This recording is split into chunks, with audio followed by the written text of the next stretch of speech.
Kerajaan Samudera Pasai dan Perla dari kelompok Latar 2. belakang Kerajaan Samudera Pasai. Kerajaan Samudera Pasai didirikan oleh Nizamuddin Al-Kamil yang merupakan seorang pimpinan angkatan laut dari Mesir pada tahun 1267 di Aceh. Kerajaan yang berpusat di pesisir pantai utara Sumatera dekat Lok Sumawe ini didirikan untuk menguasai perdagangan rempah-rempah, terutama lada. Kerajaan ini merupakan kerajaan Islam pertama di Indonesia. Kerajaan Samudera Pasai merupakan gabungan dari Kerajaan Pase dan Perlak dengan Raja pertama Malik Al-Saleh. Malik Al-Saleh adalah nama baru dari Maurah Silu setelah ia masuk agama Islam dan merupakan Sultan Islam pertama di Indonesia. Kesultanan Pasai juga dikenal dengan Samudra Darussalam atau Samudra Pasai dengan sebutan singkat, yaitu Pasai adalah kerajaan Islam yang terletak di pesisir pantai utara Sumatera, kurang lebih di sekitar kota Lok Sumawe dan Kabupaten Aceh Utara, Provinsi Aceh, Indonesia. Kerajaan ini didirikan oleh Mara Silu yang bergelar Sultan Malik As-Saleh sekitar tahun 1297. Para sejarawan menelusuri keberadaan kerajaan ini menggunakan sumber dari hikayat raja-raja Pasai serta peninggalan sejarah adat istiadat serta budaya setempat yang masih berjalan dan dipertahankan oleh masyarakat pesisir pantai utara Sumatera. Perkembangan politik.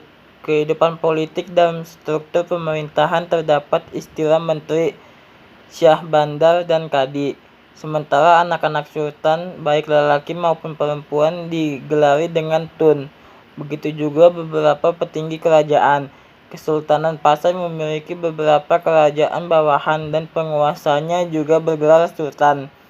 Pada masa pemerintahan Sultan Muhammad Malik Az-Zahir, kerajaan Perlak telah menjadi bagian dari kedaulatan Pasai. Kemudian ia juga menempatkan salah seorang anaknya, yaitu Sultan Mansur di Samudra. Namun pada masa Sultan Ahmad Malik Az-Zahir, kawasan Samudra sudah menjadi satu kesatuan dengan nama Samudra Pasai yang tetap berpusat di Pasai. Pada masa pemerintahan Sultan Zain Al-Abidin Malik Az-Zahir, Lide atau Kerajaan Pedil disebutkan menjadi kerajaan bawahan dari Pasai. Sementara itu, Pasai juga disebutkan memiliki hubungan yang buruk dengan Nakul. Puncaknya kerajaan ini menyerang Pasai dan mengakibatkan Sultan Pasai terbunuh. Kehidupan sosial masyarakat Kerajaan Samudera Pasai diatur menurut aturan-aturan dan hukum-hukum Islam. Dalam pelaksanaannya, banyak terdapat persamaan dengan kehidupan sosial masyarakat di negeri Mesir maupun di Arab. Karena persamaan inilah sehingga daerah Aceh mendapat julukan daerah Serambi Mekah. Kehidupan ekonomi. Pasai merupakan kota dagang, mengandalkan lada sebagai komoditi andalannya. Dalam catatan Mahuan disebutkan 100 kati lada dijual dengan harga perak 1 tahil. Dalam perdagangannya, Kesultanan Pasai mengeluarkan koin emas sebagai alat transaksi pada masyarakatnya. Mata uang ini disebut dirham, yang dibuat 70% emas murni dengan berat 0,60 gram, diameter 10 mm, mutu 17 karat.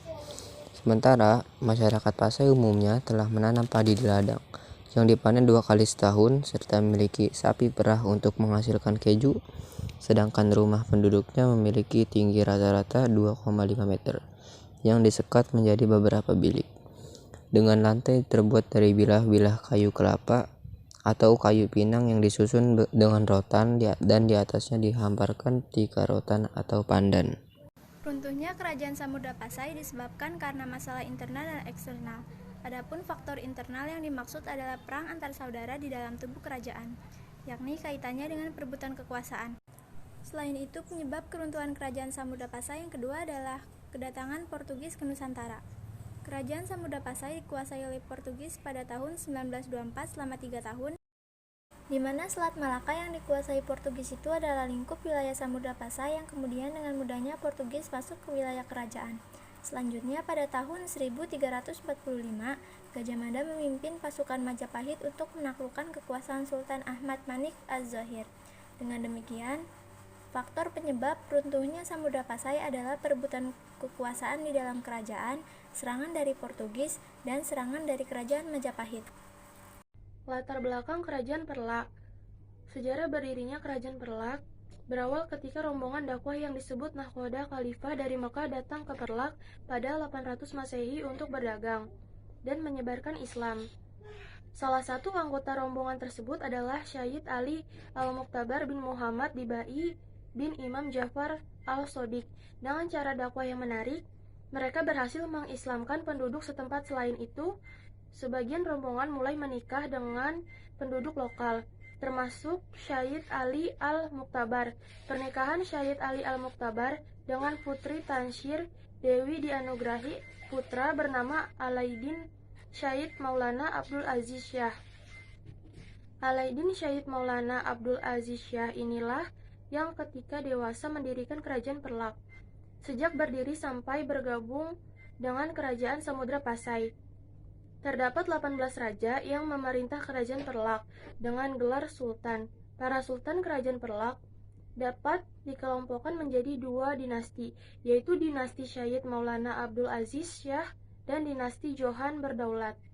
Lokasi Kerajaan Perlak merupakan salah satu kecamatan yang terletak di Kabupaten Aceh Timur, yang lebih dikenal dengan sejarahnya yang gemilang di dunia Islam Asia Tenggara, yakni Bandar Khalifah, yang merupakan kerajaan Islam pertama Asia Tenggara pada tahun 225 hari dengan raja pertamanya, Syed Maulana Abdul Aziz Syah.